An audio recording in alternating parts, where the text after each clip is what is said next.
नमस्कार. श्री स्वामी समर्थ सर्वांना.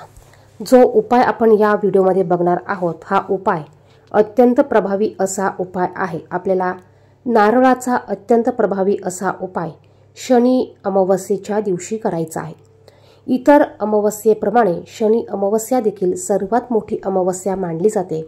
इतर अमावस्येला आपण जे काही उपाय करतो त्यापेक्षा शनी अमावस्येला आपण जे पण काही उपाय करू याचं 100 पटीने अधिक फळ आपल्याला मिळत असतं आणि म्हणूनच आपल्याला अमावस्येच्या दिवशी हा अत्यंत प्रभावी असा उपाय करायचा आहे.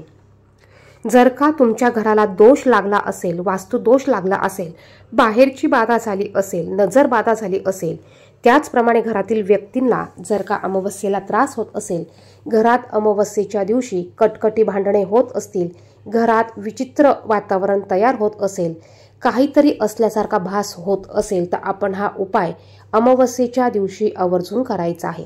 पहा, 29 मार्चला शनिवारी शनी अमावस्या आहे आणि सूर्याने पाहिलेली ही अमावस्या असल्यामुळे आपल्याला जे पण काही उपाय करायचे आहे ते उपाय आपल्याला शनिवारी करायचे आहे. अमावस्या तिथी माता लक्ष्मीला समर्पित आहे. त्याचप्रमाणे अमावस्या तिथी ही पितरांना देखील समर्पित आहे. या दिवशी आपल्याला माता लक्ष्मीची पूजा, सेवा, उपाय करायची आहेच. त्याचबरोबर आपल्याला आपल्या पूर्वजांची, आपल्या पितरांना प्रसन्न करण्यासाठी पूर्वजांची देखील काही सेवाही करायची असते. त्यानंतर बघा, जर का आपल्या घरात खूप अडचणी येत असतील, खूप वाद क्लेश होत असतील, बळच आपल्या अंगाशी काही गोष्टी चालून येत असतील, बळच आपल्या घरात कोणाची भांडणं येत असतील तर हा अत्यंत प्रभावी असा उपाय आपल्याला अमावस्येला करायचा आहे.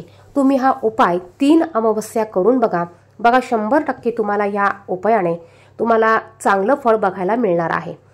बघा, तुम्हाला एक नारळ घ्यायचा आहे आणि हा नारळ आपल्याला आपल्या जर का घरात एखाद्या व्यक्तीला त्रास होत असेल, एखादी व्यक्ती अमावस्येला आजारी पडत असेल, एखादं मूल असेल ते अमावस्येला खूप किरकिर करत असेल, काही करून तुम्ही दवाखाना केला, तुम्ही इतर गोष्टी केल्या, तुम्ही इतर अंगारा लावला, काही फरक पडत नसेल, अशा व्यक्तीवरून आपल्याला एक नारळ घ्यायचा आहे. त्यावर एक त्रिशूळ काढायचा आहे आणि हा नारळ आपल्याला दोन्ही हातात घ्यायचा आहे. या नारळाच्या शेंडीचा भाग हा समोर धरायचा आहे आणि हा नारळ आपल्याला त्या व्यक्तीवरून, त्या मुलावरून आपल्याला 7 वेळा उतरवून घ्यायचा आहे.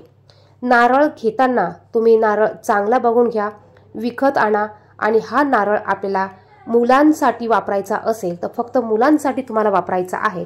जर का तुम्हाला घराला दोष लागले असतील, घरावरून जर का तुम्हाला हा नारळ उतरवायचा असेल तर तुम्हाला घरासाठी वेगळा नारळ घ्यावा लागणार आहे. त्याचप्रमाणे आपले वाहन जे आहे, आपण जी गाडी चालवतो, आपल्या कधी कधी बघा गाडी चालवताना काही वेळेला काही नसताना पडल्यासारखं होतं, काही नसताना काही भास होतात. मग अशा वेळेस आपल्याला वाहनांपासून धोका होऊ नये यासाठी देखील आपल्याला वाहनांवरून एक नारळ उतरवून टाकायचा आहे. वाहनांसाठी तुम्हाला नारळ वेगळा घ्यायचा आहे, घरासाठी नारळ वेगळा घ्यायचा आहे आणि घरातील व्यक्तींसाठी तुम्हाला नारळ वेगळा घ्यायचा आहे. हा नारळ उतरवताना तुम्हाला श्री स्वामी समर्थ, श्री स्वामी समर्थ या मंत्राचा जप करायचा आहे. नारळ उतरवल्यानंतर तुम्हाला तो बाहेर कचऱ्यात टाकून द्यायचा आहे. तो नारळ पुन्हा तुम्हाला घरात आणायचा नाही. दरवाजावर तुम्हाला जो नारळ उतरवायचा आहे तो देखील तुम्हाला घराच्या आत उतरवल्यानंतर आणायचा नाही आणि वाहनांवरून देखील तुम्ही याच पद्धतीने एक वेगळा नारळ घेऊन तो उतरवून टाकू शकतात. किंवा तुम्ही हे नारळ जर का पाण्यात विसर्जित करू शकत असाल तर पाण्यात तुम्हाला सोडून द्यायचे आहे. अत्यंत प्रभावी असे हे उपाय आहे. या उपायाने आपल्या घराला लागलेले दोष, आपल्या घरावर आलेली इडा पिडा सर्व काही निघून जाते. त्याचप्रमाणे ह्या अमावस्येला पवित्र नदीमध्ये स्नान करण्याला अत्यंत महत्त्व असल्यामुळे या दिवशी अंघोळीच्या पाण्यामध्ये आपल्याला थोडंसं गोमतीर, गंगाजल टाकायचं आहे. पंचगव्य असेल तर पंचगव्य तुम्हाला उठण्यासारखं अंगाला चोळून लावून त्याने तुम्हाला अंघोळ करायची आहे. अंघोळ करताना तुम्हाला महामृत्युंजय मंत्र म्हणायचा आहे किंवा गायत्री मंत्र म्हणत तुम्ही अंघोळ करायची आहे. याने देखील आपल्यावर जे काही वाईट प्रभाव असतील, वाईट परिणाम असतील, निगेटिव्ह ऊर्जा असतील, सर्व काही निघून जाण्यास मदत होत असते.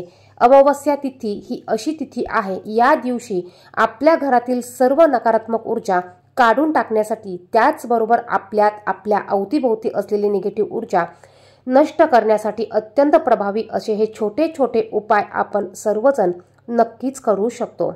व्हिडिओ आवडला तर व्हिडिओला लाईक करा, शेअर करा, कमेंट बॉक्समध्ये श्री स्वामी समर्थ नक्की लिहा. धन्यवाद.